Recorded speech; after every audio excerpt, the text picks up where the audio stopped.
आपण क्लासला काय पाहिलेलं होतं? Introduction to partnership.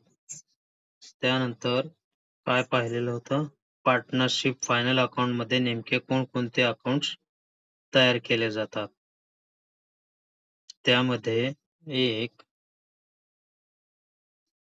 Trading account तयार केलं जातं. त्याच्याबद्दल देखील आपण माहिती घेतलं. थोडक्यात पाहत जाऊ आपण. Trading account is a nominal account. म्हणजे इयत्ता 11वीला जे आपण 3 नियम पाहिलेलं होतं. Trading account, real account, personal account आणि नॉमिनल अकाउंट. त्यातील नॉमिनल अकाउंटचा जो रूल आहे, तो रूल या ट्रेडिंग अकाउंटला अप्लाय होतो. म्हणजेच debit all expenses and losses, credit all incomes and gains.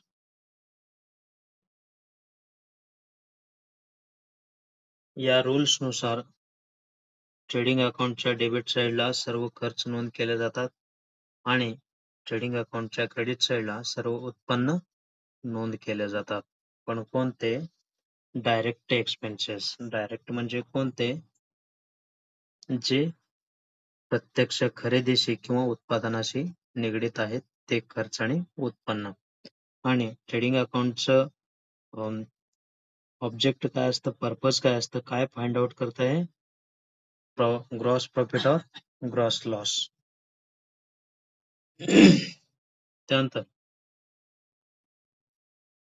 त्याच्या डेबिट साइडला, क्रेडिट साइडला काय काय येतं हे गेल्या तासाला आपण पाहिलेलं. त्याच्यानंतर प्रॉफिट अँड लॉस अकाउंट हे दुसरं अकाउंट तयार केलं जातं. सेम ज्याप्रमाणे ट्रेडिंग अकाउंट नॉमिनल अकाउंट मध्ये येतं, त्याप्रमाणे प्रॉफिट अँड लॉस अकाउंट देखील नॉमिनल अकाउंट मध्येच येतं. पण ट्रेडिंग अकाउंट आणि प्रॉफिट अँड लॉस अकाउंट मध्ये नेमकं फरक काय आहे? तर ट्रेडिंग अकाउंट मध्ये डायरेक्ट एक्सपेन्सेस आणि इन्कम रेकॉर्ड केल्या जातात आणि प्रॉफिट अँड लॉस अकाउंट मध्ये इनडायरेक्ट एक्सपेन्सेस आणि इनडायरेक्ट इन्कम रेकॉर्ड केल्या जातात. म्हणजे इनडायरेक्ट इन्कम किंवा इनडायरेक्ट एक्सपेन्सेस म्हणजे कोणते? एक्सपेन्सेस आणि इन्कम ऑफिसशी रिलेटेड असलेले एक्सपेन्सेस आणि इन्कम, ते कुठं रेकॉर्ड केले जातात? प्रॉफिट अँड लॉस अकाउंटला. याच्या फॉर्मॅट मध्ये बघा, प्रॉफिट अँड लॉस अकाउंटच्या डेबिट साइडला सर्व ऑफिस खर्च रेकॉर्ड केले जातात आणि प्रॉफिट अँड लॉस अकाउंटच्या क्रेडिट साइडला सर्व इन्कम रेकॉर्ड केले जातात. त्यानंतर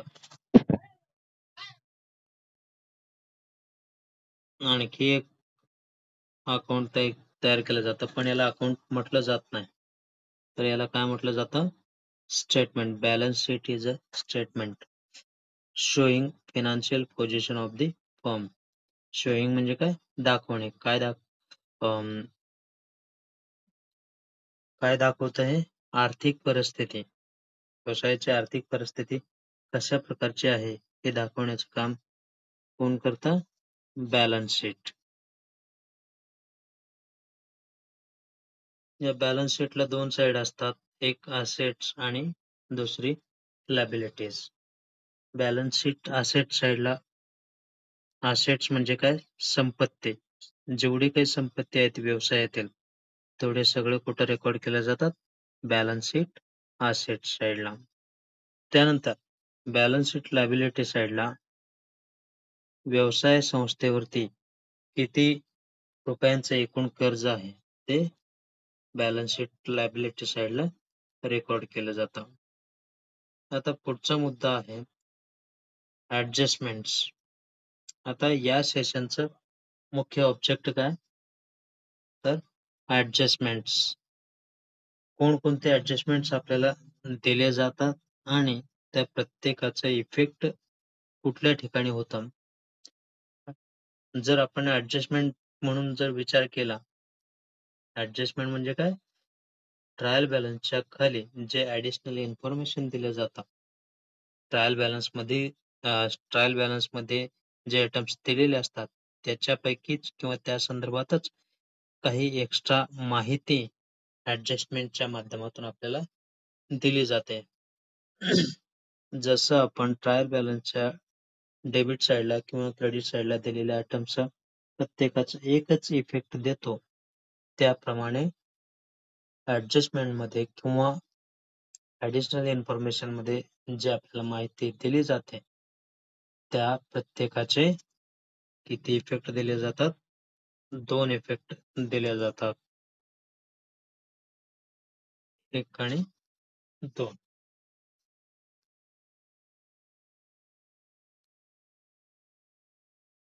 आता यातील यामध्ये 2 भाग आहेत ॲडजस्टमेंटमध्ये. एक ॲडजस्टमेंट आणि दुसरं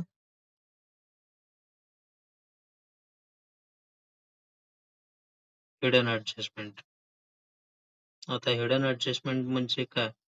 तर ट्रायल बॅलन्समध्येच आपल्याला दिलेले असतात, पण त्याच्यासमोर पर्सेंटेज जे असेल किंवा त्याच्या संदर्भात ते कधी खरेदी केलं किंवा कधी गुंतवणूक केला, अशा प्रकारची माहिती दिली जाते. अशा आयटमवरती दिलेलं एक्स्ट्रा इन्फॉर्मेशन म्हणजे त्याला आपण हिडन ॲडजस्टमेंट म्हणायचं. आता जे ॲडजस्टमेंट दिलेले आहेत, एकूण किती ॲडजस्टमेंट आहेत? तर साधारणतः 22 ॲडजस्टमेंट आणि साधारणतः 7 हिडन ॲडजस्टमेंट दिलेले आहेत. आता adjustment number 1 closing stock. Closing स्टॉकचा पहिला इफेक्ट कुठे जातो? बॅलन्स शीटच्या असेट साइडला आणि दुसरा ट्रेडिंग अकाउंटच्या क्रेडिट साइडला. क्लोजिंग स्टॉकचं फर्स्ट इफेक्ट कुठं जातं? बॅलन्स शीट असेट साइड आणि सेकंड इफेक्ट ट्रेडिंग अकाउंटच्या क्रेडिट साइडला. त्यानंतर adjustment number second outstanding expenses. Outstanding म्हणजे कशा प्रकारचा खर्च?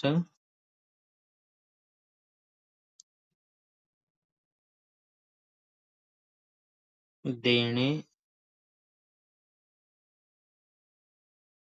बाकी असलेला खर्च. आउटस्टँडिंग. एखादा खर्च आपल्याला करायला पाहिजे होता, पण आपण केलं नाही. अशा प्रकारचा खर्च. याचं फर्स्ट इफेक्ट कुठं जातं? कुठं कुठं होतं इफेक्ट याचा? तर ॲड. कुठं? प्रॉफिट अँड लॉस अकाउंट किंवा ट्रेडिंग अकाउंटच्या डेबिट साइडला. कशामध्ये? संबंधित खर्चामध्ये. आता समजा आपल्याला आउटस्टँडिंग सॅलरी म्हणून दिलं असेल ॲडजस्टमेंटमध्ये, तर त्याचा पहिला इफेक्ट कुठं जाणार? प्रॉफिट अँड लॉस अकाउंटच्या डेबिट साइडला सॅलरीमध्ये ॲड करायचा आउटस्टँडिंग सॅलरी म्हणून. आणि सेकंड इफेक्ट कुठं जातं? बॅलन्स शीट लायबिलिटी साइडला. त्यानंतर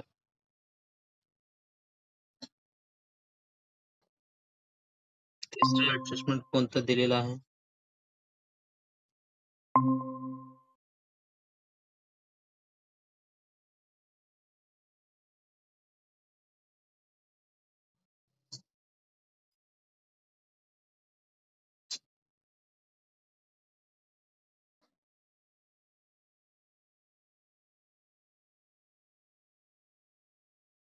तिसरं ॲडजस्टमेंट कोणतं दिलेलं आहे? Prepaid expenses. प्रीपेड एक्सपेन्सेस म्हणजे काय? एखादा खर्च भविष्यामध्ये करायला पाहिजे होता. एखादा खर्च भविष्यामध्ये करायला पाहिजे होता. पण ते अगोदरच केलेलं असेल म्हणजे ऍडव्हान्स मध्ये. थोडक्यात प्रीपेड म्हणजे काय?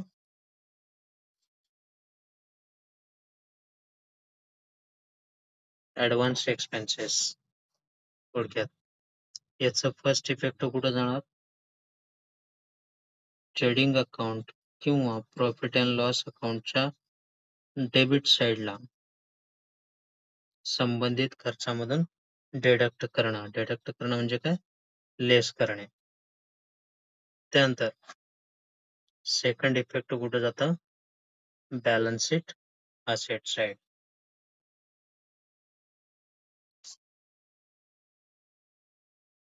बॅलन्स शीट असेट साईडला रेकॉर्ड कोणतं करायचं? जेवढं ऍडव्हान्स मध्ये किंवा जेवढं प्रीपेड एक्सपेन्सेस म्हणून दिलेलं आहे तीच अमाऊंट पेड करायची. त्यानंतर adjustment number 4, income received in advance किंवा यालाच प्री रिसिव्हड इन्कम असं म्हटलं जातं. इन्कम रिसिव्हड इन ऍडव्हान्स म्हणजे काय? एखादं उत्पन्न आपल्याला भविष्यामध्ये मिळणार होतं, पण तो उत्पन्न आपल्याला आत्ताच मिळाला. एखादं उत्पन्न भविष्यामध्ये मिळणार होता, मिळायला पाहिजे होता, पण ते आत्ताच मिळालं ऍडव्हान्स मध्ये. याचं इफेक्ट कुठं जातं? तर प्रॉफिट अँड लॉस अकाउंटच्या क्रेडिट साईडला संबंधित इन्कम मधून लेस किंवा डिडक्ट. डिडक्ट म्हणजे कमी करणे आणि लेस LESS लेस म्हणजे देखील कमी करणे. काही वेळेस लेसच्या ऐवजी डिडक्ट हा शब्द देखील यूज केला जाऊ शकतो. त्यानंतर याचं सेकंड इफेक्ट कुठं जातं? Balance sheet liabilities. इथं लायबिलिटी दिलेल्या आहेत दोन. बरोबर. एखादं उत्पन्न भविष्यामध्ये मिळणार होता, पण तो आत्ताच मिळाला. म्हणजे एक प्रकारची त्या कालावधीपर्यंत ती लायबिलिटी असणार आहे आपली, म्हणजे देणी असणार आहे. परत तो उत्पन्न मिळणार आहे का आपल्याला? नाही. त्यानंतर ऍडजस्टमेंट नंबर 5, इन्कम रिसिवेबल. मगाशी आपण ज्याप्रमाणे आउटस्टँडिंग एक्सपेन्सेस पाहिलेलं होतं. म्हणजे काय? एखादा खर्च भविष्यामध्ये आता सध्या मिळायला पाहिजे होता, पण तो मिळाला नाही. म्हणजे देणं बाकी आहे. त्याप्रमाणे इन्कम रिसिवेबल म्हणजे एखादं उत्पन्न आपल्याला सध्या मिळायला पाहिजे होतं, पण तो मिळालेला नाही. तर याचं पहिलं इफेक्ट कुठं जातं?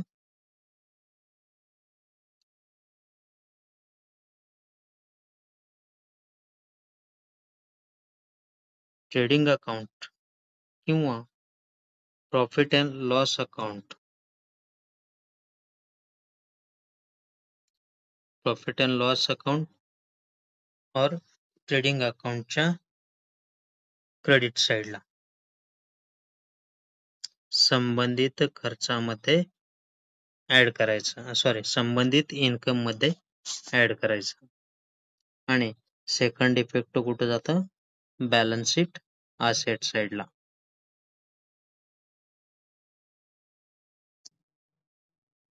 त्यानंतर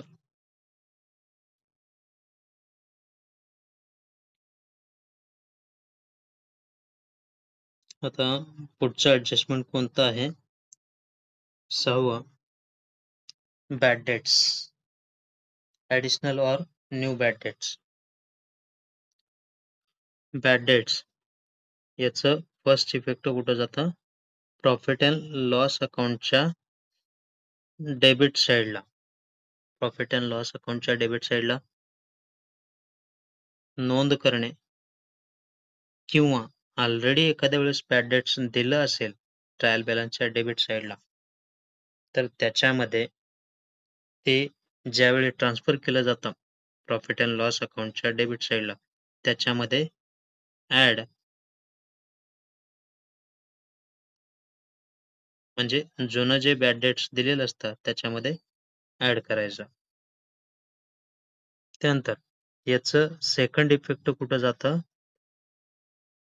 बॅलन्स शीट असेट साईडला सन्ड्री डेटर्समधून लेस करणं किंवा डिडक्ट करणं. त्यानंतर adjustment number 7 provision for doubtful debts. Provision for doubtful debts और रिझर्व्ह फॉर डाउटफुल डेट्स. म्हणजेच अ, काही पैसे बुडण्याची शक्यता आहे. आणखी बुडालेले नाहीत. 100% खात्री वाटत नाही आपल्याला. बुडतील की नाही. तर त्याच्या अगोदरच आपण प्रोव्हिजन म्हणजे तरतूद करून ठेवायचं. एवढे पैसे आपले बुडतील. तर याचा पहिला इफेक्ट कुठं जाणार? प्रॉफिट अँड लॉस अकाउंटच्या डेबिट साइडला जर बॅड डेट्स दिलं असेल, तर त्या बॅड डेट्समध्ये ॲड करायचा. ॲड आर-डी-डी म्हणायचा. त्यानंतर याचा सेकंड इफेक्ट बॅलन्स शीटच्या असेट साइडला जे सन्ड्री डेटर्स दिलेलं असतं, त्या सन्ड्री डेटर्समधून लेस किंवा डिडक्ट करायचा. याची प्रोसिजर कशी आहे? सन्ड्री डेटर्स त्याच्यामधून आर-डी-डी लेस किंवा डिडक्ट करण्या अगोदर बॅड डेट्स लेस करायचा किंवा डिडक्ट करायचा आणि जी शिल्लक अमाउंट राहते त्याच्यातून आर-डी-डी लेस करायचा बॅलन्स शीटमध्ये. बॅलन्स शीटमधून बॅलन्स शीटच्या असेट साइडमधून डेटर्समधून. त्यानंतर adjustment number 8 reserve for discount on debtors. म्हणजे काय? आपण कुणाला तरी उधारीवरती माल विकला असेल, म्हणजे त्या व्यक्तीला काय म्हणायचं? Sundry debtors. तर त्या व्यक्तीकडून लवकरात लवकर पैसे मिळायला पाहिजे, यासाठी जी आपण सन्ड्री डेटर्सला म्हणजे त्या व्यक्तीला जी सवलत देतो, त्या सवलतीला काय म्हणायचं? Reserve for discount on debtors. तर याचा पहिला इफेक्ट कुठं जाता? तर प्रॉफिट अँड लॉस अकाउंटच्या डेबिट साइडला. जर ऑलरेडी डिस्काउंट दिलं असेल, तर त्या डिस्काउंटमध्ये ॲड करायचा. नसेल तर सेपरेट डिस्काउंट म्हणून रेकॉर्ड करायचा.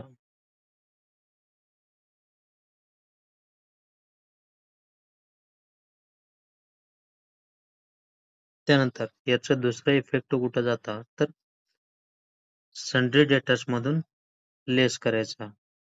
बॅलन्स शीटला जे सन्ड्री डेटर्स आपण रेकॉर्ड करतोय, त्या सन्ड्री डेटर्समधून लेस किंवा डिडक्ट करायचा. त्यानंतर पुढचं ॲडजस्टमेंट कोणतं दिलेलं आहे?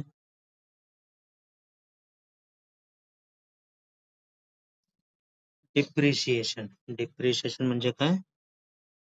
याला मराठीमध्ये घसारा असं म्हटलं जातं. म्हणजेच एखादा असेट्स आपण खरेदी केला, ते असेट्स यूज करून जे त्याची किंमत कमी होते, त्याला म्हणायचं घसारा. याचं पहिलं इफेक्ट कुठं जातं? प्रॉफिट अँड लॉस अकाउंटच्या डेबिट साइडला रेकॉर्ड करायचा. आणि सेकंड इफेक्ट कुठं जातं? बॅलन्स शीट असेट साइडला संबंधित असेट्समधून लेस किंवा डिडक्ट करायचं तेवढं अमाउंट. त्यानंतर adjustment number 10 interest on capital. व्यवसायाच्या मालकांनी व्यवसायाला जे भांडवल पुरवलेलं असतं, त्या भांडवलावरती त्यांना जर आपल्याला व्यवसायाकडून जर व्याज द्यावं लागत असेल, तर ते त्याचं पहिलं इफेक्ट कुठं जातं? तर प्रॉफिट अँड लॉस अकाउंटच्या डेबिट साइडला रेकॉर्ड करायचं आणि जर पार्टनर कॅपिटल किंवा करंट अकाउंट उघडलं असेल, तर त्याच्या क्रेडिट साइडला किंवा जर हे दोन्ही अकाउंट उघडलेले नसतील, तर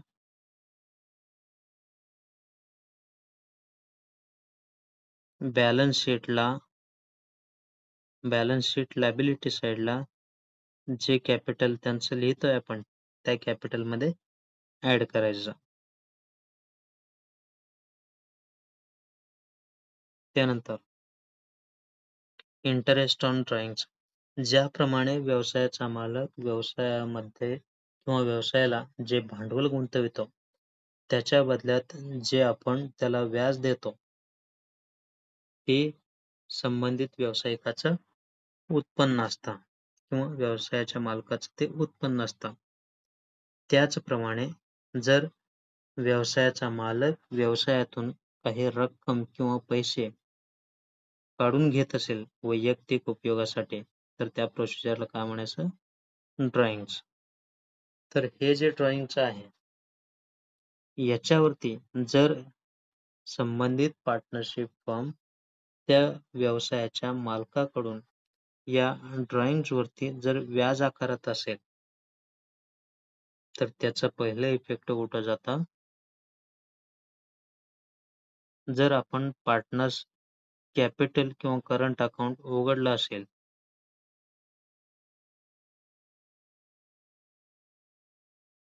तर त्याच्या डेबिट साइडला रेकॉर्ड करायचा किंवा बॅलन्स शीटच्या लायबिलिटी साइडला जे कॅपिटल लिहितोय आपण किंवा जे कॅपिटल लिहिलेलं असतात, त्यांच्या कॅपिटलमधून तेवढी अमाउंट लेस करायची किंवा जे ड्रॉइंग्स दिलेलं असतं बॅलन्स शीट लायबिलिटी साइडला, त्या ड्रॉइंग्समधून त्या ड्रॉइंग्समध्ये ॲड करायचं. म्हणजेच थोडक्यात कॅपिटलमधून लेस करायचा. त्यानंतर याचं दुसरं इफेक्ट कुठं जातं? तर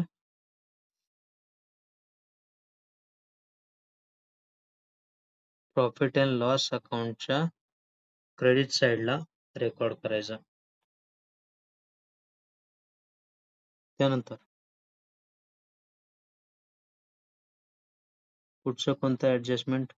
इंटरेस्ट ऑन लोन टेकन. म्हणजे आपण कुणाकडून तरी उधारीवरती सॉरी कुणाकडून तरी व्याजाने आपण पैसे घेतले असतील.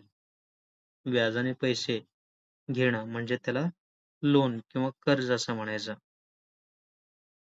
तर अशा प्रकारे कर्जावर पैसे घेतले असतील, तर त्याच्यावरचं जे आपण व्याज देतोय, ते आपलं एक प्रकारचं खर्च आहे. ते कुठं रेकॉर्ड करायचं? फर्स्ट इफेक्ट कुठं जातं? प्रॉफिट अँड लॉस अकाउंटच्या डेबिट साइडला रेकॉर्ड करायचा आणि याचं सेकंड इफेक्ट कुठं जातं? बॅलन्स शीट लायबिलिटी साइडला लोन टेकन जे लिहिलेलं असतात, त्यामध्ये ॲड करायचं. त्यानंतर adjustment number 11 interest on investment and on loan given. म्हणजे काय?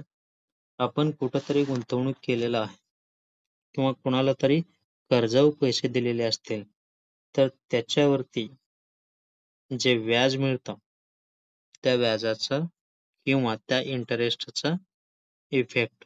फर्स्ट इफेक्ट कुठं जातं?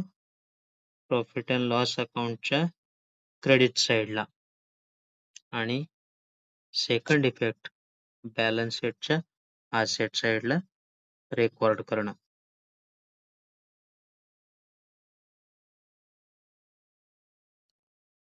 आवाज येतं? आवाज क्लिअर येतं का? ओके.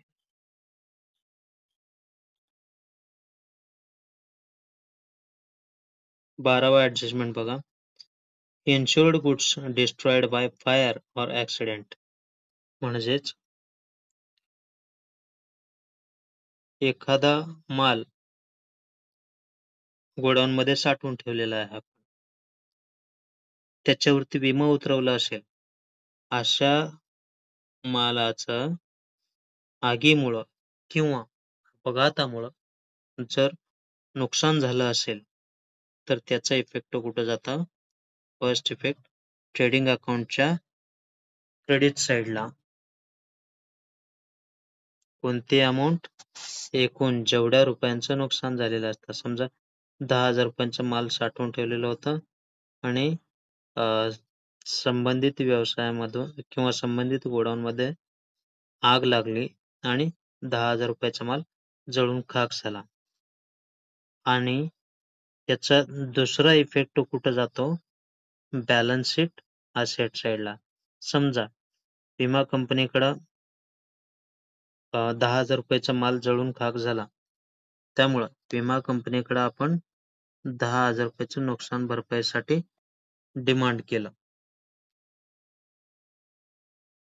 मग विमा कंपनी आपल्याला फक्त 5,000 रुपये दिले. 5,000 रुपये दिले. तर हे जे 5,000 रुपये दिलं जातं विमा कंपनीकडून आपल्याला, त्याची नोंद कुठं करायची? बॅलन्स शीट असेट साईडला. आणि राहिलेले जे 5,000 आहेत, 10,000 मधून 5,000 इन्शुरन्स क्लेमचे पैसे मिळाले आणि राहिले किती? 5,000. ते प्रॉफिट अँड लॉस अकाउंटच्या डेबिट साईडला loss on goods fire or accident म्हणून रेकॉर्ड करायचा. त्यानंतर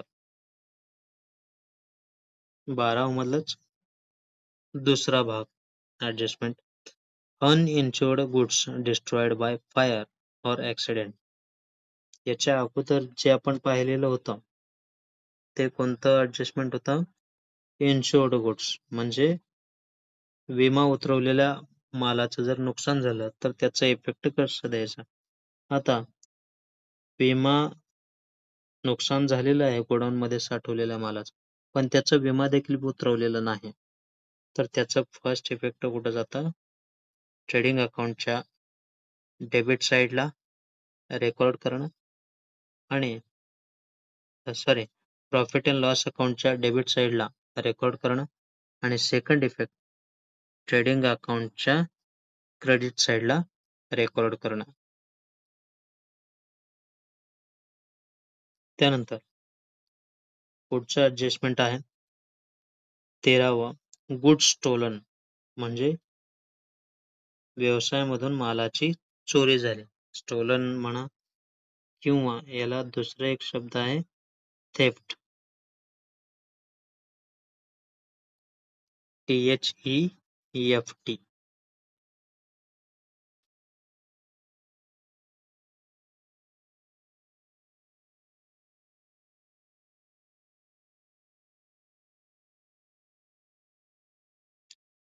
थेफ्ट म्हणजे चोरी. तर याचा पहिला इफेक्ट कुठं जातं? प्रॉफिट अँड लॉस अकाउंटच्या डेबिट साईडला आणि सेकंड इफेक्ट कुठं जातं? ट्रेडिंग अकाउंटच्या क्रेडिट साईडला. त्यानंतर ॲडजस्टमेंट नंबर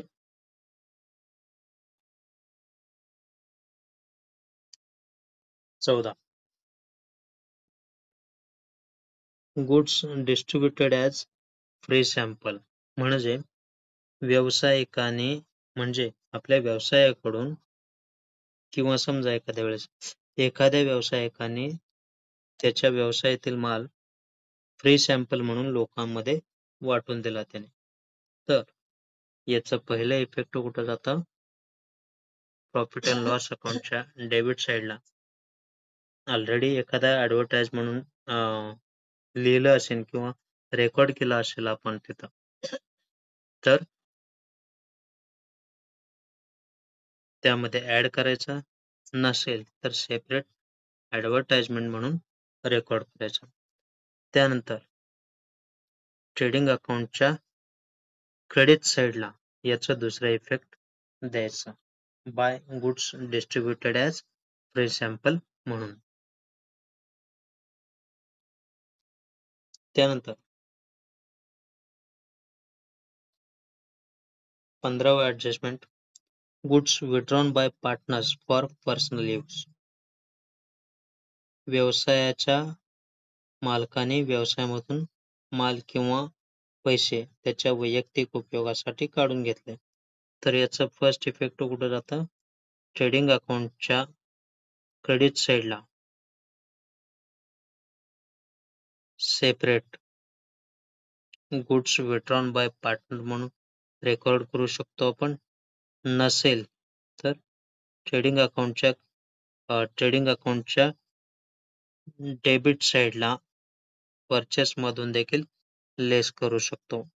आणि सेकंड इफेक्ट कुठं जातं? तर पार्टनर्स कॅपिटल किंवा करंट अकाउंट जर त्याचं अकाउंट तयार केलं असेल पार्टनर कॅपिटल और करंट अकाउंट, त्या पार्टनर करंट अकाउंट किंवा कॅपिटल अकाउंटच्या डेबिट साइडला रेकॉर्ड करायचं किंवा बॅलन्स शीट लायबिलिटी साइडला जे पार्टनर कॅपिटल अकाउंट लिहिलेलं असतं त्याच्या कॅपिटल मधून तेवढी अमाऊंट लेस करायचं.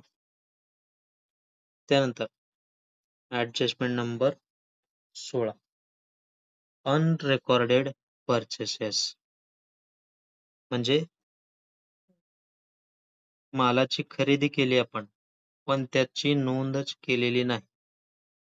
अशा प्रकारचं ॲडजस्टमेंट दिलं असेल तर ते कुठं दाखवायचं? फर्स्ट इफेक्ट ट्रेडिंग अकाउंटच्या डेबिट साइडला परचेसमध्ये ॲड आणि second effect balance sheet liability साइडला जे क्रेडिटर्स म्हणून दिलेलं असतं त्यामध्ये ॲड. बघा फर्स्ट इफेक्ट कुठं? ट्रेडिंग अकाउंटच्या डेबिट साइडला परचेसमध्ये ॲड करणं आणि बॅलन्स शीट लायबिलिटी साइडला जे क्रेडिटर्स दिलेलं आहे त्या क्रेडिटर्समध्ये ॲड करणं. त्यानंतर यातीलच दुसरं ॲडजस्टमेंट अनरेकॉर्डेड सेल्स, ज्याप्रमाणे काही माल खरेदी केला होता पण त्याची नोंद केली नाही. त्याप्रमाणे काही मालाची विक्री केली पण त्याची नोंदच केली नाही. याचं पहिलं इफेक्ट कुठं जातं? तर बॅलन्स शीट असेट साइडला डेटर्समध्ये ॲड करणे. कुठं जातं? बॅलन्स शीट असेट साइडला डेटर्समध्ये ॲड करणे आणि सेकंड इफेक्ट ट्रेडिंग अकाउंटच्या क्रेडिट साइडला संबंधित सेल्समध्ये ॲड करायचा. बघा ट्रेडिंग अकाउंटच्या क्रेडिट साइडला संबंधित सेल्समध्ये ॲड करायचं.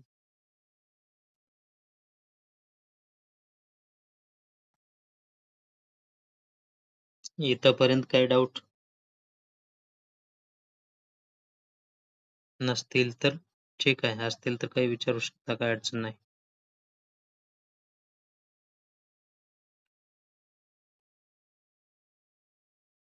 ठीक आहे, आज एवढ्यावरच थांबूया. राहिलेला जो भाग आहे तो पुढच्या तासाला कंटिन्यू करूया. कुठंपर्यंत आपण पाहिलेलं आहे आज ॲडजस्टमेंट अनरेकॉर्डेड सेल्स पर्यंत. राहिलेला भाग पुढच्या तासाला कंटिन्यू करूयात. उद्या याच वेळी किंवा उद्याचं टायमिंग अगोदर 1 तास सांगितलं जाईल. धन्यवाद.